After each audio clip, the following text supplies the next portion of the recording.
nggak ada. Sultan Andara juga nggak ada Sultan, nggak ada. Artis Nikita Mirzani kini tengah jadi buah bibir di media sosial setelah aksi Nikita Mirzani menyerang sosok Gilang Juragan 99 terkait kekayaan dan usahanya. Bak tak berhenti di situ, Nikita Mirzani diisukan turut berseteru dengan Raffi Ahmad. Pasca Nikita Mirzani belak-belakan menyindir julukan Sultan Andara yang kerap disematkan ke Raffi Ahmad. Adapun fakta baru, jika Nikita Mirzani tak suka dengan suami Nagita Slavina terkuak lagi. Ya, Nikita Mirzani enggan berteman lagi dengan sosok Raffi Ahmad.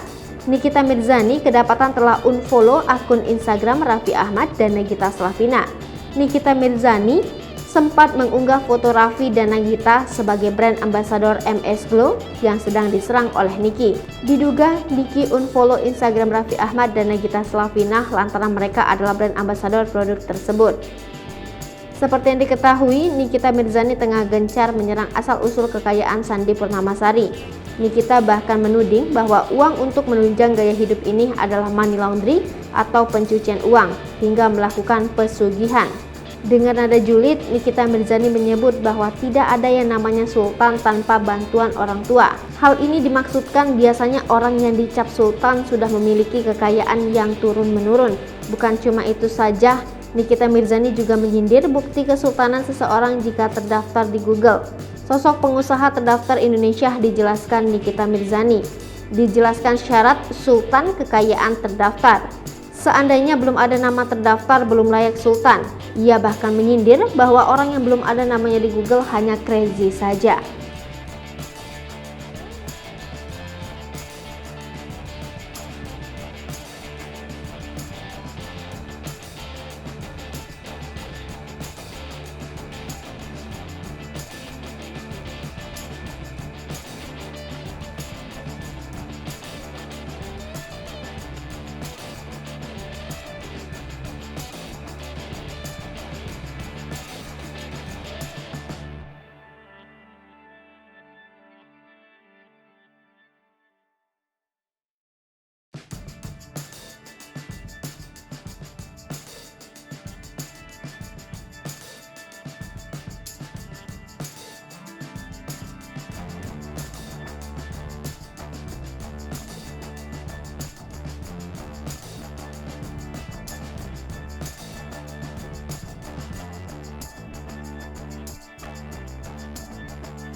Mana sih yang udah pernah diajak naik jet pribadinya sampai masuk ke YouTuber, masuk ke YouTube artis, karena pada Hai pemirsa Sri Popo TV, jangan lupa komen, like, dan subscribe serta tonton terus berita-berita terupdate lainnya ya.